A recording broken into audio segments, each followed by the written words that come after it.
There are stories we learn from books, and then there are stories whispered. Stories that were never written because ink was too fragile to hold them. Stories passed from one breath to another, from one lifetime to the next. For thousands of years, there existed a path, quiet, ancient, and often misunderstood. A path walked by those who listened not to kings or scripture, but to the earth, the moon, and the silence between storms. This path was not meant for everyone. It chose its people, and those who followed it protected something far older than languages, borders, or beliefs. A knowledge older than temples, older than any religion, older even than recorded history. But knowledge like this does not survive by accident.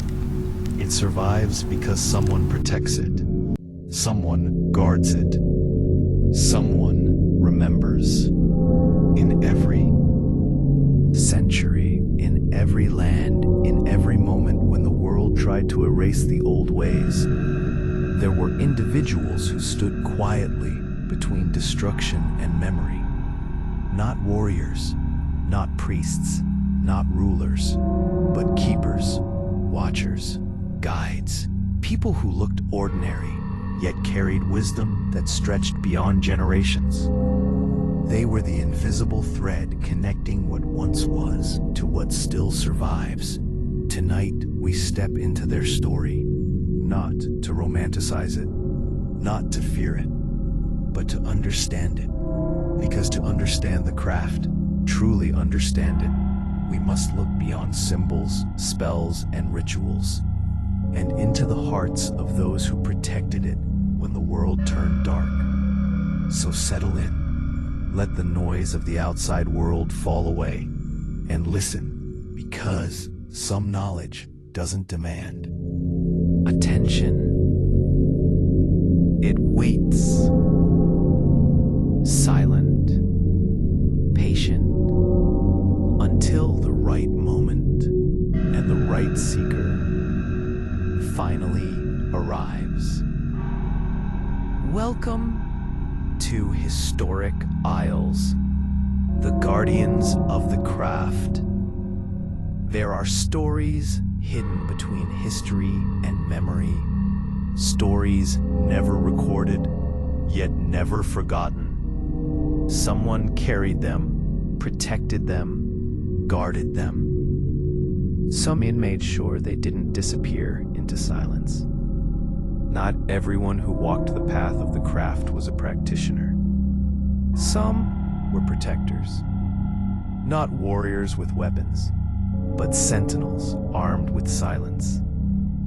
They were known quietly as guardians, not leaders, not masters, not rulers, just guardians. Because their responsibility was not control, it was preservation. When someone enters the world of the craft, they often imagine spells, candles, symbols, rituals, and mysteries. But what they rarely see is the responsibility tied to such knowledge. Knowledge can awaken. Knowledge can heal. Knowledge can destroy. And the craft, real craft, demanded maturity before power. This is where the Guardians stepped in. Their task wasn't to teach spellcraft. It wasn't to reveal old rites. Their first and most sacred duty was to watch, to observe, to understand the seeker before revealing anything. Because for them, the question was never, do you want to learn? The real question was, are you ready to carry what learning demands? Some believed becoming a guardian was a role passed down through families, bloodlines holding ancient memory. Others believed guardians simply emerged, chosen by the craft itself, not selected by people, not crowned, not appointed, but recognized through character. A true guardian carried three qualities: patience, because the craft unfolds slowly; discernment, because not every question deserves an answer; inner stillness, because power responds to the calm mind, not the eager one. And so, guardians were often quiet figures, invisible to society, unnoticed by strangers, yet deeply respected by those within the tradition. To outsiders, they might appear ordinary: a soft-spoken healer, a quiet historian, a storyteller with strange accuracy, an old traveler who knows more than he speaks. But around them, the air feels different, grounded, ancient, controlled, not intimidating, just aware. One of the most mysterious roles of the Guardians was the strong gatekeeping of knowledge, NP, not in the modern negative sense, but in its original meaning, to protect what is sacred from being misused. Strong, because the craft carried layers. A beginner learned through experience, observation, seasons, symbols, energy, intention. But deeper knowledge was not written. It was transmitted, rarely, carefully, and only when the guardian judged the learner ready. It wasn't about trust. It was about alignment. The craft didn't want followers. It wanted balance between fear and courage, curiosity and discipline, imagination and responsibility. A guardian recognized when someone had reached that balance, even before the seeker recognized it themselves. Then came the most intimate part of the craft: initiation. Initiation wasn't just a ceremony. It was a threshold, a psychological shedding, a passage between identity and transformation. The guardian did not initiate someone into a group. They guided them into a deeper version of themselves. For some, the initiation felt like stepping into darkness and learning how to breathe. For others, it felt like meeting a part of themselves they had forgotten existed. And a few said it felt like coming home. But initiation was never taken lightly. If someone failed, it didn't mean punishment. It meant pause. Pause until understanding grows. Pause until ego quiets. Pause until the path feels clear again. The guardian was not a judge. They were a mirror. And mirrors never lie. Yet, some ancient circles believed that guardians also did something else. Something rarely spoken aloud. They protected the craft from power-hungry seekers.